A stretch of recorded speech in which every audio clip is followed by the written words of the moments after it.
그리스도의 풍성하신 은혜와 사랑이 늘 함께 하시기를 바랍니다. 오늘 이 아침에는 에스겔 제32장 17절로 32절까지의 말씀, 생명의 삶 큐티 7월 28일자 말씀입니다. 32장 17절입니다. 12해 어느 달 16째 날에 여호와의 말씀이 내게 임하여 이르시되, 이 17절 말씀을 보면 12해 열째 달 초하루 뭐 이런 식으로 표현을 해 왔었는데, 여기서는 어느 달 잘 모른다는 것이죠. 성경의 영감에 대해서 몇 가지 이제 이해들이 있습니다. 서로 그 논쟁들이 되어지는데, 성경에 기계적 영감설이 있고 유기적 영감설이 있습니다. 기계적 영감설이라고 하는 것은 하나님이 불러주셔가지고 인생의 손이 기계처럼 돼서 막 받아 적었다는 것이죠. 그 흔히 말하는 영서라고 사람들이 이야기하는 게 있어요. 그래서 저도 전도사 때 어떤 분이 자기가 영서를 적어왔다, 그래서 불러주는 대로 받아 적은 그런 종이다 그러면서 이제 갖다 줘서 제가 잘 타일러 가지고 보낸 기억이 있습니다. 그 좋은 현상이 아닙니다. 영계가 분리가 되는데, 구속의 영계, 성령님께서 역사하시는 영계와 흔히 우리가 말하는 일반 영계, 구속의 영계가 아니라 보통 사람들의 자연 영계라고도 하고, 어떤 이들은 그걸 일반 영계라고 부르기도 하고 불신 영계라고도 부르기도 하는데, 그냥 영적 체험이죠. 그게 이제 분리가 안 되면 사람들이 매우 고통을 당합니다. 지금 이 17절을 통해서 우리가 알 수 있는 건 뭐냐 그러면, 어느 달이라고 했으니까 하나님께서 말씀해 주신 것이 기억이 나긴 나는데, 몇 월 달인지 이게 달을 지금 정확하게 짚질 못하겠다는 것이죠. 그러니까 에스겔의 기억력에 일부 의존하고 있는 것입니다. 그래서 성경은 뭐냐 그러면, 기계적 영감설이냐 유기적 영감설이냐 할 때 그 성령께서 불러주시는 것을 받아 적는 그 사람의 기억, 또 그 사람의 어떤 인격의 수준, 그리고 그 사람의 선호, 그 사람의 무의식 가운데 선호하는 어떤 것, 이런 것들이 다 포함되어져서 우리가 언어 생활을 할 때도 보면 그 사람이 무의식적으로 가지고 있는 것이 말로 나타나고 그러지 않습니까? 그런 것처럼 유기적 영감이다. 성령님께서 그 사람의 인격을 들어서 사용하신다. 우리가 초등학교 학생 때, 제가 이제 옛날엔 국민학교였죠. 국민학교 입학을 하니까 선생님이 제 손을 붙잡고 가나다라를 써주시는 거예요. 근데 선생님이 그 아이들의 손을 붙들고 가나다라를 써주셔도 사실은 선생님, 아이가 연필을 붙잡고 있지만은 선생님의 그 이끌고 가신 힘이 더 강한 것이죠.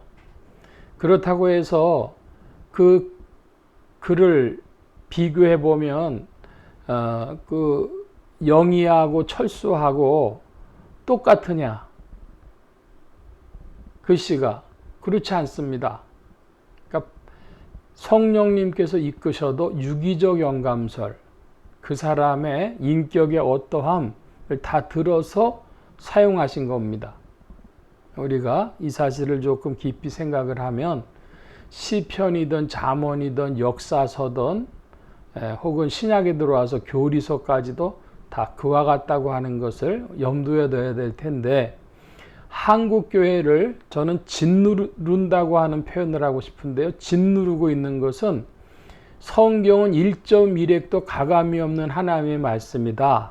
그래서 이 개정판 내지 개역 한글판 성경이 한 글자도 이 축자영감설 한 글자도 바꿀 것이 없이 하나님이 글자 불러주신 대로 다 쓰여진 것이다. 이걸 믿는 것이 너무나 강력해서 성경을 좀 극단적으로 말하면 성경을 우상시하다시피 해서 보기 때문에 성경이 말씀하는 메시지를 살려내지 못하는 그런 것이 많이 있다.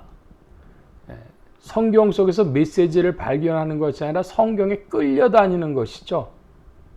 하나님은 우리에게 어떤 세계를 계시해 주시려고 했는데 그것이 아니라 그 성경에 매몰돼 버리는 현상이 벌어집니다. 그래서 거두절미하고 우리 성도님들 꼭 기억하실 것은 유기적 영감설, 이 성경을 받아 적은 약 30명 되는 저자들의 인격이 성경 말씀 속에 투영되어져서 나타나 있다. 이것을 기억해야 한다 하는 것입니다. 18절 말씀에 보면 무리를 위하여 슬피 울라. 그와 유명한 나라의 여자들을 구덩이에 내려가는 자와 함께 지하에 던지며 그랬습니다. 이것은 유명한 나라의 여자들이라고 하는 것은 애굽을 따랐던 그 여러 나라들, 그들 이제 군사를 동원해 가지고 애굽을 도와줬던 그런 나라들도 이제 패망하게 된다고 하는 사실을 표현하고 있는 것입니다. 거기 쭉 이제 내용들이 나오는데요. 22절에 보면 아수르가 나옵니다. 그리고 24절에는 엘람이 나오고 또 더 나가 보면 26절에 메색과 두발 이런 나라들이 나오고 또 29절에는 에돔 이런 나라 이름도 나옵니다. 그리고 30절에 모든 방백과 모든 시돈 사람 그랬는데 이건 다 이제 지하에서 벌어지는 일들인데 바로 왕 애굽을 쫓았던 무리들의 패망과 함께 수월에 음부에 내려가 있는 여러 강대국들의 모습을 보여주시면서 이들이 다 이제 패망한 나라 가운데 31절 말씀 바로가 그들을 보고 그 모든 무리로 말미암아 위로를 받을 것이며 칼에 죽임을 당한 바로와 그 온 군대가 그러하리로다. 그러니까 패망한 이들이 음부에서 만나게 되어지는데 바로와 바로를 돕던 나라들도 다 그와 같다 하는 것이죠. 인류 역사에서 그 에스겔을 기준으로 이야기하면 그 당시에 제국을 세웠던 아수르라든지 강대국이었던 여러 나라들도 다 그들이 전쟁을 하고 군사들은 죽임을 당하고 패망했던 이야기가 있는 것처럼 바로와 애굽도 그러할 것이다 하는 말씀을 이 32장에서 증거하고 있는 것입니다. 이들이 이렇게 된 이유는 무엇입니까? 교만이 원인이었고 그 교만에 대한 하나님의 심판을 나타내시는 것입니다. 오늘 우리도 인생의 수많은 이야기들을 보면서 그저 겸손해야 되겠다 하는 그 마음으로 돌아가야 하겠습니다. 성령님께서 우리에게 주시는 것은 온유와 겸손 그런 여러 가지 요소들을 우리에게 주시는데 특별히 오늘 말씀엔 겸손을 말씀하고 있는 줄 압니다.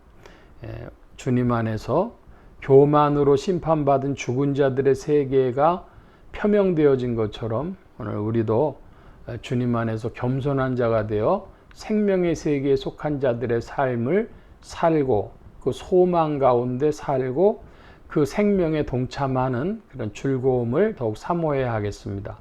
오늘 말씀 여기까지 봅니다. 기도합니다. 만복의 근원 되신 주님, 온 인생들이 교만 가운데 죽은 자의 세계에서 고통당하는 것을 보며 오늘 우리는 주님 안에서 겸손을 배우고 주님 안에서 생명의 세계로 나아가며 소망 중에 그 생명의 나라를 더욱 바라보도록 이끌어 주시옵소서. 성령께서 그리스도 안에서 이 모든 복된 일들을 지도하시고 인도하실 줄 믿사옵고 감사하며 의지하올 때 예수 그리스도의 이름으로 기도하옵나이다. 아멘.